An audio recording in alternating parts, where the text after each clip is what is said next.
दर्शको नमस्कार. माझं सोलापूर न्यूज चॅनलच्या या संवाद विशेष मुलाखतीच्या कार्यक्रमात मी सुमित गारेकर आपल्या सर्वांचं स्वागत करतोय. दर्शको, कोरोनासारख्या बिकट परिस्थितीमध्ये आपण अनेक बातम्या ऐकलेल्या असाल किंवा वाचलेल्या असाल पेपरमध्ये वगैरे. कोरोनामुळे अनेक रक्ताची नाती दूर झाली आणि लादेंनी ते सगळ्या जातीच्या भिंती तोडल्या असं म्हणत ज्यांच्याविषयी पोलीस प्रशासन असेल, एकंदरीत सोलापुरातल्या सामाजिक संस्था असतील, या सगळ्यांनी ज्यांच्या ओठांवरती फक्त एकच नाव होतं ते म्हणजे जहागीर रजाक भाई यांचं. तर त्यांना आपण लादेन या नावाने पूर्ण सोलापुरात ओळखतो. तर ज्यांनी कोरोनाच्या या गंभीर अशा परिस्थितीमध्ये आणि त्याचबरोबर जे बेवारस मृतदेह सापडतात त्यांची विल्हेवाट कशा पद्धतीने कोण लावतं, हे अशा अनेक प्रश्न आपल्याला पडत होते. तर त्या सगळ्या प्रश्नांची उत्तरं आज आपण घेऊन आलेलो आहोत जहागीरदार यांच्याकडून. ती माहिती आपण जाणून घेणार आहोत. माझं सोलापूर न्यूज चॅनलच्या वतीने आपलं खूप खूप स्वागत आहे.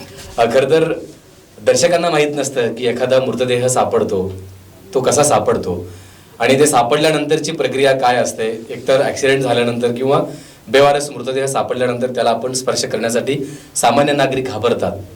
परंतु लादेन म्हणून एक असा व्यक्ती जे आहे, ज्याला आपण रुग्णसेवक असं म्हणतो सोलापुरात, तुम्हाला लोक आवडीने लादेन म्हणतात आणि देवदूत ही असं तुम्हाला या सोलापुरातल्या लोकांनी त्या नावाने तुम्हाला हाक मारतात. सिव्हिलमध्ये आपण गेल्या कित्येक वर्षांपासून काम करताय. मला सुरुवातीला आमच्या दर्शकांना जाणून घ्यायला आवडेल की तुमचा हा प्रवास, मृतदेहांना स्पर्श करण्याचा प्रवास कुठून झाला आणि कसा सुरू झाला हा? मैं पहले तो आपके चैनल के माध्यम से बताऊंगा, माझा सोलापुर न्यूज चैनल को धन्यवाद करता हूं कि मुझे बुलाए और हिम्मत अफजाई भी करे और मेरा कौतुक भी करे.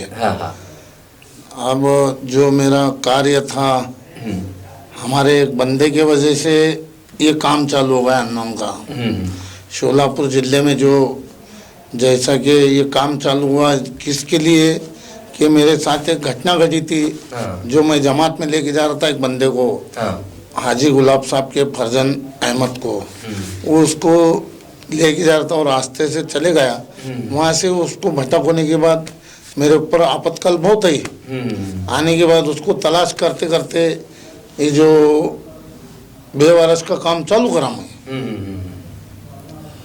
क्या सिलसिला था, काय आठवण आहे तुमच्या त्याबद्दल? एकंदरीत तो प्रवास तुम्ही सुरू केला किती वगैरे सुरुवातीच्या काळात? के 2006 में चालू करा, क्योंकि अहमद जो बताया ना अभी, वो बंदा जाने की वजह से काम चालू करा. फिर हमारे कुछ शहर के जिम्मेदार सब लोग, फिर हमारे एक बापू शेख थे, तो बापू शेख ने बोले तो बेवारस का इतना कर रहा है तो तू चैरिटेबल बनाता हूँ मैं, आप उसका अध्यक्ष बन और 11 लोग को जमा करके उसकी बॉडी बना के अननोन डेड बॉडी डिस्पोजल का काम चालू कर बोले वो. फिर वहाँ से हमारा सिलसिला 2006 से 2008 तक काम चालू रहा. बाद में हम बेवारस का काम 2008 में संस्था स्थापना करे, बैतुल माल सिपा कमेटी के. उसके अंदर जहांगीर अब्दुल रजाक शेख क्वांस में लादेन अध्यक्ष, उपाध्यक्ष तनीन हाजी गुलाब शेख, ऐसा सब लोग हैं. हाँ, सब है. संस्था का पूरा 11 का बॉडी बनाया. आरिफ चौधरी, तनवीर शेख, बाबूलाल फनीबंद, जैनुद्दीन हैसाब नदाब, जाकिर सैयद, दौला कुमटे, ऐसा सब लोग हम संस्था बना के फिर काम चालू.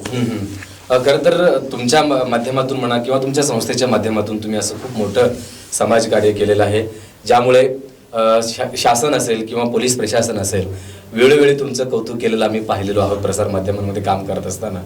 आमच्याकडे जेव्हा बातम्या येतात तेव्हा अगदी किळसवाणे प्रकार किंवा असे मृतदेह देखील आमच्या बातम्यांमध्ये आम्हाला त्या घटनेचा उल्लेख करावा लागतो. अगदी बातमी सांगताना देखील आम्हाला थोडंसं भीती वाटते. तर तुम्ही प्रत्यक्षात त्या मृतदेहांना स्पर्श करता, त्यांना उचलता, मग ते वेगवेगळ्या अवस्थेमध्ये तुम्हाला सापडतात.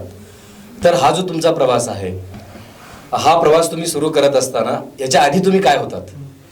इसके पहले मैं कारोबार करता था बेकरी का. फिर बेकरी के कारोबार से जो बैतुल माल सिपा कमेटी, फिर उसके पहले अनेक काम करता था मैं. अभी भी बेकरी चालू है हमारी. अच्छा, बेकरी का धंधा है. अभी जय हिंद नाम के बेकरी, हमारी जय हिंद नाम की बेकरी है. क्या बात है. हाँ. और उसी तरह फिर हम एम्बुलेंस के अंदर भी जय हिंद डाले, यानी कि कारोबार के नाम को हम हमारा लक़ब दिए। हाँ। क्योंकि हमको प्रशासन यानी कि पुलिस का ये काम करते करते, जो बेवरस का काम करते करते, हाँ, हमको पुलिस डिपार्टमेंट का बहुत सपोर्ट मिला है क्या? सपोर्ट मिला। हाँ हाँ तो उसी निस्बत पर जैसा हम पहले बेकरी का नाम रखे थे जय हिंद, हाँ, हाँ। हमारे कारोबार का नाम रखे, एम्बुलेंस का, फिर एम्बुलेंस ले लिए, जो हम बेवारस लाते थे या कुछ भी लाते थे या कोई नातेवाईक, हाँ हाँ। तो हम वो एम्बुलेंस में जय हिंद एम्बुलेंस में लेके जाते हैं।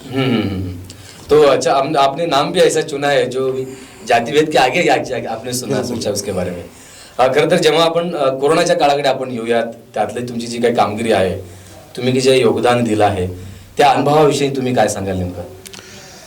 कसा प्रसंग होता? कोरोना काल में जब 12 मार्च को जो पहला क्या नाम 12 अप्रैल को जो पहला मृतदेह हाँ। अल्ताफ बेंगलुरु उसका जो तकरीबन 8 या 9 बजे मैयत हो गया कोरोना काल में। उस टाइम पर हमारे चहेते जाने माने नगर सेवक बाबा मिस्त्री ने, हमारे प्रशासन यानी डीन, जो भी हमारे शहर के जिम्मेदार यानी कि सरकार जो आईपीसी अधिकारी है, उनको हमारे बाबा मिस्त्री ने नाम पेश करे कि हमारा एक बंदा है लादेन, वो बंदा अल्हम्दुलिल्लाह करेगा। फिर उन्होंने हिम्मत दी, अल्लाह का एहसान है कि वो ताकत लास्ट तक अपन संभाल कर के और लास्ट तक करे हम कोरोना काल में। तो उसको बहुत से मुश्किलात भी आ गए, मुश्किल भी आ गए, परेशानी भी आ गई। और जैसा कि धूप का माहौल, कीट पहनना एक आदमी को मालूम नहीं कभी के अपन जो सादे सीधे कपड़े पहनने वाले आदमी वो प्लास्टिक के जैसा कीट रहता था, वो पहनना मुश्किल। पीपीटी किट वाला, हाँ पीपी किट बोलते थे, वो पूरा पहनना। फिर ये जो कपड़े हैं पूरे गीले हो जाते थे, जिसमें तो आंग ना गया जैसा होता था। तो उसी तरह हमको शहर शोलापुर से या महाराष्ट्र से या पूरे दुनिया से अपने या भारत से अपने ये सब लोग की दुआ थी बोल के मैं और उसके मदद से काम कराऊं। और वो होने के बाद करते रहा हूँ पूरा काम। जब अपने को अल्लाह ने जहन दिया नहीं करना है, यानी कि हालात आगे अब जब तक करे, शुरुआत में करना था तो बाद में कोई और तो करेंगे, हमें सब काम करेंगे बोले तो नहीं चलता है। ये डर सामने वाले को भी मारना था बोल के हम बीच में से दूसरे को सौंप दिए काम कि बाबा तुम करो। अब क्या पूरा शुरुआत का 5 महीने का काल पूरा अकेला करा मैं, और मेरे बंदों को लेको करा काम। तो वो ऑपरेट में कोई ऐसा बंदा नहीं आ रहा था। जैसा हमारे डॉक्टर राहुल नवले बोल के थे, medical officer, doctor Rahul medical officer, doctor Anil Pawar बोल के जो ये कोरोना काल में नेमे थे डॉक्टर लोग को, ये बंदे भी बहुत अच्छा रोल काम करे कोरोना काल में। जो पेशेंट के नाते को मिलना, और हमारे संतोष राठौर साहब बोल के पीएसआई थे, उनके अंदर काम सौंपे थे। और हमारे सिविल के जो भी डॉक्टर डेड बॉडी हैंडओवर करना था, बहुत मुश्किलें आते थे हमारे। ऐसा नहीं कि सिविल जो गवर्नमेंट के जितने डॉक्टर है, ये मैं आंखों देखा बता रहा हाल आपको, बाहर कोई करे या नहीं करेगी, हमारे शोलापुर शहर के अंदर सिविल हॉस्पिटल या खाजगी में जो कोरोना काल में जो मेहनत करे, हम जब जेडवोरी लाने जाते थे अनेक दवाखाने में कि अश्विनी है, मार्कंडे है, सीएनएस है, यशोधरा है, कुछ 19-20 कर लेते थे कोई दवाखाने में तो चलता था। मगर सरकार गवर्नमेंट हॉस्पिटल में कभी 19 भी नहीं, 20 भी नहीं, सीधा काम जो भी है वो बिल्कुल। और अल्हम्दुलिल्लाह हर एक दवाखाने में या हमारे सिविल हॉस्पिटल में जो डॉक्टर लोग मेहनत करे मेरे नज़र के सामने, और जो पेशेंट आता था खुद के लोग घर के लोग भाग के जाते थे। जब डॉक्टर खुद उठा के वो पेशेंट को अभी बचाना है, काम करना है बोल के वो लोग खुद लोग उठा के, डॉक्टर लोग उठा के ट्रीटमेंट करते थे। इसी तरह यानी कि उनकी जान की फिक्र नहीं करते हुए वो खुद भी काम करे। वही पूछने वाला था। तो आप जो भी रिश्तेदार होते साथ में, जे रक्ताची नाती होती, जे कोरोना काळामध्ये आपल्याच घरातला माणूस बेडवरती आहे किंवा मृत्यूच्या शय्यावरती आहे, तर ते तसंच सोडून निघून जायचे. तर हा अनुभव तुमच्यासाठी कसा राहिला की लोकांनी असं का वागत होते आणि तुमच्या भावना काय होत्या त्यावेळेस? आप क्या महसूस करते थे उस वक्त? मेरे को तो ये पता था जब मैं कोरोना में शुरुआत में जो बताया ना, तो एक 70 फुट की एक महिला कोरोना पॉजिटिव से मर गई। पहला अल्ताफ हो गया, फिर दूसरा 70 फुट की महिला थी ऐसा, तो महिला के पेट में भी दूसरा मैयत था वो। जब हम आह्वान करे कि कौन करने वाले, तो ये बाद में पता चला वो भी कोई नहीं आने वाले, वो मैयत है, उसकी वजह से हम भी 10 लोग मरेंगे ऐसा बता दिए क्लियर, मुझे बता दिए। फिर बाद में इसी तरह इतना लोग डरने लगे थे। मैयत का तो नाम नहीं है, अगर खाली वो दवाखाने में एडमिट करे बोले तो 100 कदम पीछे लेते थे। मैयत तो किधर ही रह गई। तो दवाखाने में कोरोना हो गया, पॉजिटिव हो गया, डर से वो खुद भी धाचक से ये हो जाते थे। उस टाइम आपको डर नहीं लगा कि क्या? मैं जैसा मुझे भगवान ने, ऊपर वाले ने, जैसा बाबा मिस्त्री आपको बताया, दिया काम अपने हाथ में, मैं उसके ऊपर भरोसा रखा। मानुषगी पर वो प्रेत में मैं देखा, कभी भरोसा नहीं रखा मैं अभी। और मैं तो बोलता हूँ अभी रखना ही नहीं ऊपर वाले ईश्वर किसी के ऊपर भरोसा। अब मेरे को इतना यानी कि उसके अंदर जानू हो गया, आज मानुष क्या चीज है ये काम से समझ में आया कि भरोसा किसके ऊपर करना। क्योंकि धोखेबाजी कब किस तरह होती है, ऊपर वाला तो बीमारी का नाम दे देता है, मगर नीचे वाले ये इस तरह धोखा देंगे पता नहीं लगता। जैसा कोरोना काल है, ये कोरोना काल में तो हुआ, मगर अंदर से धोखेबाजी के मानी क्या है, इंसान अच्छा है, बोलते बोलते धोखा देता है, यानी कि चला जाता है, बीमारी का कोई अस्तित्व नहीं है, कभी भी चलते चलते मर जाता है। तो उसी तरह धोखेबाजी से अपने लिए, मेरा भाई खाना खाते बैठा है, वो धोखा जो मेरे लिए कि देर हो गया, तो फिर वो धोखा जो गया ना, तो उसी तरह अविश्वास नहीं उसके शिवा। वो भी सही बात है। आपने बहुत सारा एक्सपीरियंस यानी कि महसूस किया है। तो कोरोना वक्त आपने हर मरीज को यानी कि आपने अपने हिसाब से जाति धर्म से आपने उसे दफन विधी किया है, उसके बारे में भी पेपर में आया था की लादेन आपापल्या धर्मानुसार त्यांचा अंत्यविधी करायचे। तर ते करत असताना तुम्ही कोणत्या अडचणी तुम्हाला यायच्या की हा कोणत्या धर्माचा आहे, मग ह्याला कशा पद्धतीने यांचा अंत्यसंस्कार करायचे, मग त्यावेळेस तुम्ही काय करायचे? उसमें हम जब कोरोना में जब हमको जो लेबल लगाते थे, उसमें 1-2 मैयता नहीं, 15-20 16 मैयता रहते थे। उसमें गलती भी हो जाती थी, मगर गलती नहीं करते हुए उसी को टक्कर देते हुए काम करे कि ये जाति धर्म के अनुसार कभी हिंदू का है बोल के कभी उसे दफना ही नहीं। जो रूल्स आया वो रूल्सों को अपनाए अपन। मुस्लिम को दफनाने का अधिकार दिए, हिंदू को जलाने का अधिकार दिए, और कोई समाज में अगर दफनाता था हिंदू धर्म जाति में अपने हिसाब से इसमें हिंदू और मुसलमान का संबंध में नहीं आता। अभी और एक बात बता रहा हूँ मैं, कोरोना तो हो गया, इसमें तो मुझे एक पता चला, जो बैतुल माल सेवा कमेटी में करता हूँ, मेरे का जात का निशान ही नहीं है। जैसा मोटे अल्फाज में आज पहले से लोग बोलते हैं औरत और मर्द, तो उसी तरह हमको जात का संबंध नहीं है। हम जो जात में है जैसा समझा उसी तरह दफनाए, उसी तरह जलाए, और मानुष की बोल को काम करना है और मौत तक करेंगे। हर एक काम को अपनाना है। वो भी है। जैसा हम जो काम कर रहे प्रशासन के हिसाब से, जब डिपार्टमेंट हमको बुलाते हैं उसी तरह काम करना है। आता त्या प्रश्नाकडे मी आता येतोय। खरं तर कुठे काही जरी झालं की मृतदेह जास्त रेल्वे स्टेशन असतील, रूळ असतील किंवा विहिरीत पडलेले मृतदेह असतात, कुणीतरी आत्महत्या करतं, कुणी कधी कंबर तलावासारखे काय त्या ठिकाणी जाऊन तरुण मुलं आत्महत्या करतात। 4-5 दिवस डेड बॉडी त्या पाण्यात तसेच सोडून गेलं असं, तर अशा वेळी तुम्हाला पोलीस प्रशासन कशी हाक देते आणि तुम्ही त्याला कशा पद्धतीने साथ देताय. मला असं कळालं की बोलता बोलता तुम्हाला रात्री अपरात्री अगदी 12, 1, 2, 3 तुम्हाला पोलीस प्रशासनाचा फोन येतो आणि तुम्ही तत्काळ तिथे पोहोचता. याविषयी काय सांगा. जैसा कि आप बोले, पुलिस प्रशासन जब भी आधी रात को, वो मेरे को कभी कौन सी बात को ना करे नहीं. हाँ. पहले हम सभी पुलिस डिपार्टमेंट को और या अधिकारी को सलूट है. मुझे अभी तक वो बात का तकलीफ नहीं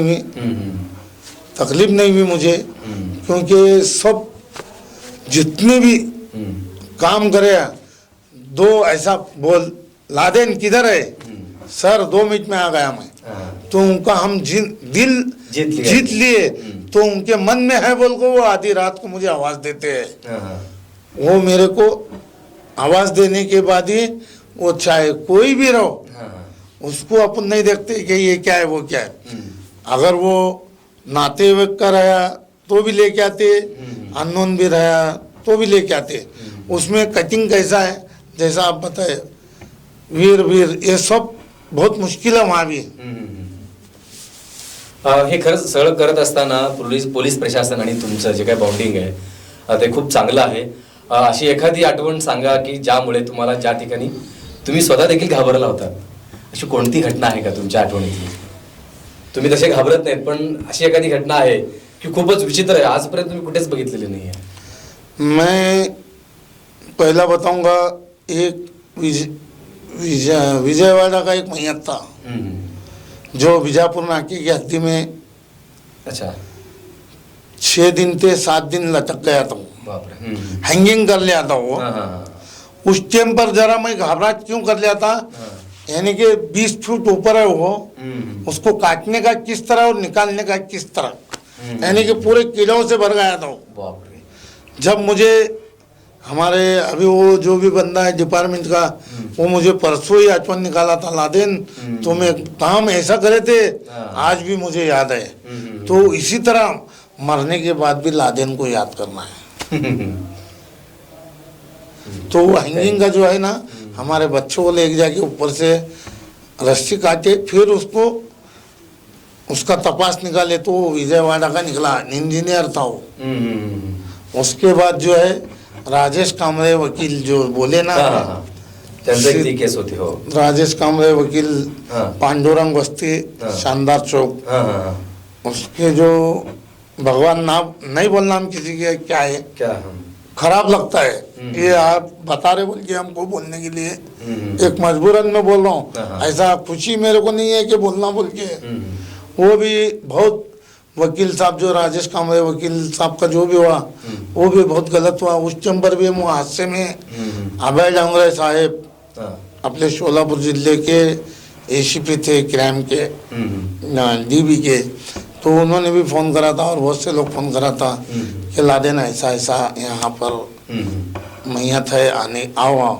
जब हम देखे थे कि अंदर जाने के लिए रूम में, जब भी खुद हमारे जो संतोष राठौर साहब, ये PSI संतोष राठौर साहब, मैं उन्होंने जाके अंदर, अंधारा काल था, जब देखे तो पूरा भगवान बेकार हो गया था वो.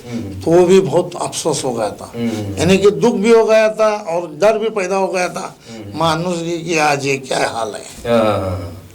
आप उसे पहले से पहचान देते क्या? किसको? कामरे साहब को? नहीं. एक मानुष जी के हिसाब से. ऐसे कोई केस है क्या जिसे तुम पहचानते हो लेकिन उसी की डेड बॉडी आप वहां से निकाल रहे, ऐसे कोई? हाँ, हुआ ना ऐसा. मेरे साथ फिरे सो बंदा, नवीन घरकुल में पठान बोल के था, आरिफ पठान. वो मेरे दोस्त का भाई और मेरा अच्छा करीब, वो भाई से बढ़ के चलते थे. छोटा था और वो बड़ा भी था तो पहचानते थे. जब उसे पानी में से निकाल के, अयूब पठान बोल के है नए घरकुल में रहता, उसका भाई था वो आरिफ पठान. तो उसको मैं खुद नहीं पहचाना कि ये आरिफ की है, मेरे दोस्त के भाई की, और मेरा भाई वो दोस्त बोले तो. मैं खुद उसे लेके उसके भाई के सामने दफनाया. यानी कि इतना मुश्किल है पहचानना. बेवारस बोल के दफनाया. बेवारस का काम भी क्या बोलते, हम करेंगे तुम करेंगे, ये अधिकाऱ्या को पता आहे. मी त्या प्रश्नाकडे येणारच होतो की जे बेवारस डेड बॉडीज तुम्हाला सापडतात किंवा पोलीस लोक तुम्हाला तिथे बोलवतात, ते अंत्यसंस्कार करण्यासाठीची प्रक्रिया काय आहे, की ती त्याला लागणारा खर्च कोणी देतं, तुम्ही स्वतःहून देतात की प्रशासन तुम्हाला मदत करतं, किंवा प्रशासन जर तुम्हाला मदत करत असेल तर पोलीस कशा पद्धतीने तुम्हाला मदत करतात? जो ये अब बेवारस का जो हम करते हैं चैरिटेबल से, बैतुल माल छिपा कमेटी से, ये जो प्रशासन बोले तो महानगर पालिका, हाँ, कभी 1 रुपया हम मांगे नहीं उनको, और वो कभी पूछे नहीं किस तरह करते।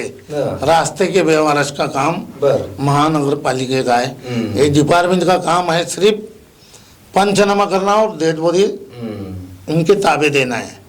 उसी तरह तो अब वो कैसा है, हमारे चैरिटेबल है बोल के हम पहले से करते हैं, और हमारे से पहले थे बहुत से लोग, मगर हमको जैसा कि पुलिस डिपार्टमेंट खर्च बोले तो कोई 300 देता, कोई 500 देता है। हम जहाँ से स्पॉट पर लाते हैं, वो चाहे भले एक्सीडेंट का रन दे या बेवारस में एक्सीडेंट का रन दे, या कोई घर का या रास्ते पर भीख मांगता है, वो सो के मरा, तो फिर उसी तरह वो उसको डिपार्टमेंट ने 300 रुपये देते।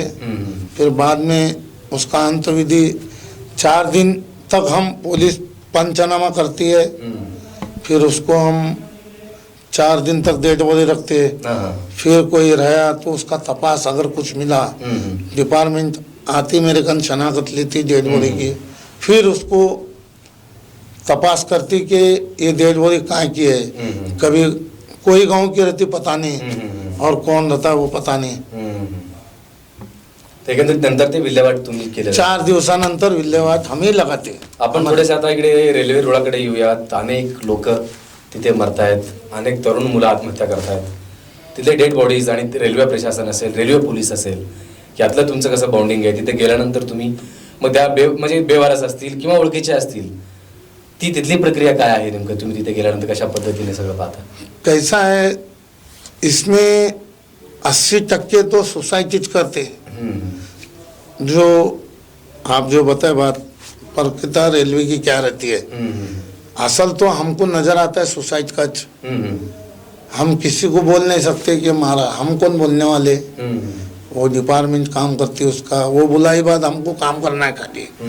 तो उसी तरह कैसा है, बहुत गंभीर हालत रहती है, एक टुकड़ा यहाँ गिरा, चेंदा मिंदा होता है, उसकी शनाख्त भी नहीं होती है। जैसा कल रात में एक हम होडगी से लाए, उसकी शनाख्त नहीं होती थी, जैसा कपड़े पर पहचानना, या बूट पर, या चड्डी पर, या बनिन पर, इस तरह पहचानते। आदमी कपड़ा बदल सकता है, जिस्म तो नहीं बदल सकता। सही बात आहे। हे सगळं करत असताना तुम्हाला पोलीस प्रशासन नेहमीच शाबासकीची थाप दिलेली आहे। मग ते पोलीस आयुक्त आपले उपायुक्त कडूकर मॅडम असतील, तत्कालीन जे काही पोलीस आयुक्त होते, त्या सगळ्यांनी तुम्हाला म्हणजे तुमचं कौतुक केलेलं आहे, त्याविषयी काय सांगाल तुम्हाला? मैं मेरा पुलिस डिपार्टमेंट को पहले जय हिंद, क्योंकि मुझे ये कौतुक करे डबल खुशी हो गई मुझे। मुझे डिपार्टमेंट हर वक्त, पहले भी बताया ना, वो जो 4 मैयत निकाला ना गटार में के, MIDC के 4 मैयत निकाला, उसी टाइम पर मुझे हरीश बैजल सर, कदूकर मैडम, बापू बांगर और MIDC के PI और बाकी भीतर ESI PSI सब लोग और हवालदार वगैरह सब थे, सब देखे वो आंखों देखवाल, फिर मुझे कौतुक करे कि लादेन के जैसा कोई नहीं। बस इसीलिए सबका काम करना है पुलिस का, पुलिस हमारा करते है। कुछ तकलीफ सुख दुख में आएंगे तो पुलिस आती साथ, उसका कोई चैलेंज नहीं है। वो भी है। जिस तरह डॉक्टर को चैलेंज नहीं है मदद के एतबार से, उसी तरह चैलेंज पुलिस को भी नहीं करना कोई। ये सत्य घटना ही है। बाबा साहेब अम्बेडकर ने जो घटना लिखी उसके अंदर वो भी घटना है कि कभी चैलेंज नहीं करना पुलिस डिपार्टमेंट को, तो उसके लिए हम कौतुक करते। खरं तर आपण आता मुलाखतीच्या शेवटाकडे येतोय। हे सगळं होत असताना मग कोरोना असेल किंवा एखादं बेवारस मृतदेह आपल्याला सापडतं, जाती धर्माच्या नावाखाली आपण भांडणारे सगळे लोक, जातीय दंगली आपल्याकडे होत आहेत, अशा सगळ्या परिस्थितीमध्ये एक देवदूत म्हणून किंवा एक रुग्णसेवक म्हणून तुम्ही अशा भांडणाऱ्यांसाठी जे जातीच्या नावावरून किंवा जातीय दंगली घडवतात, जातीच्या नावावरनं भांडणं करतात, शेवटी इकडचे पण मरतात, तिकडचे पण मरतात, शेवटी बेवारस म्हणून नंतर त्यांना घोषित केलं जातं. तुम्ही एक रुग्णसेवक म्हणून किंवा राजदूत म्हणून किंवा एक सेवक म्हणून या प्रश्नाकडे तुम्ही कसे बघता आणि अशा भांडणाऱ्यांना किंवा ज्यांना मरावं लागतं त्यांच्याविषयी तुम्ही काय सांगाल, त्यांना काय आवाहन कराल? मेरा आह्वान एक है, पूर्ति जब से बनी, पूर्ति और आसमान, जमीन जब से बनी और आसमान जब से बना, उसको कोई चैलेंज नहीं करा ऊपर वाले ईश्वर. जैसा लोग बोलते, कोई भगवान बोलता है एक ही नाम, अल्लाह बोलता है एक ही नाम, ईसा बोलता है यानी कि गॉड बोलता है एक ही नाम, ये जो बोलते हैं सब एक ही नाम है, सब एक ही है, मगर इसके ऊपर भांडन करने का संबंध नहीं आता है. ये अपनी थाले ताज के अंदर खाना समझने के लोग करते हैं. खाना जो रहता है, खाना थाली में, ये खाने के लिए समझो साफ कर रही है, परोस रहे नहीं, साफ कर रहे, खुद कैसा खाओ लोगों खिलौने और खुद इसके अंदर यानी कि ये जातवाद का प्रश्न है, बता रहा हूँ मैं. अपने ताज में का तो खा रहे, मगर लोग के भी ताज में का खा रहे, उसमें से भी खा रहे, तो इसीलिए झगड़ा हो जाता है. मत करो झगड़ा, मत करो, सब एक साथ मिल के रहो. कैसा है, हर एक को मरण है, मरण तो हर एक को है ना, और जात को तो नहीं है मरण. सही बात है. हिंदू भी रहेगा तो दुनिया में रहेगा, मुसलमान भी रहेगा तो रहेगा, ईसाई भी रहेगा, सिख भी रहेगा दुनिया में, मगर जात के नाम पर हाँ सब एक ही है. मगर मरने लगे तो मर जाते हैं वो, मगर ये नहीं मरता है कभी. इसको मरण नहीं है, जाती को मरण नहीं है, नहीं है. इसलिए तुम जो जहाँ भी हो अच्छी सही सलामत रहो. काही तरुण मुलं रेल्वे खाली जाऊन आत्महत्या करतात किंवा कुठल्या तरी झाडाला आत्महत्या करतात, हँगिंग केस ज्याला आपण म्हणतो. तर अशा तरुणांसाठी किंवा अशा माणसांसाठी तुम्ही काय सांगाल की बाबा आत्महत्या करू नका? अभी मैं कुछ जगह सुना था, मेरे पापा मोबाइल नहीं लेके दिए, मम्मी मोबाइल नहीं लेके दिए. एक जगह सुना हैंगिंग करे बच्चा, तो मेरी ये या रेलवे के वहाँ पर जो हमारा पिताजी मेरे को गाड़ी नहीं ले को दिए, मम्मी नहीं ला को दिए, या कॉलेज में जो अभ्यास को जो भी है. मैं अभी कॉलेज के बच्चों के दो बोल सकता हूँ. कॉलेज के बच्चों को मेरी एक राय है, माँ बाप जिस तरह संभालते हमको उसका ज़ाया मत करो. माँ बाप हमको जिस तरह संभालते उसका ज़ाया मत करो.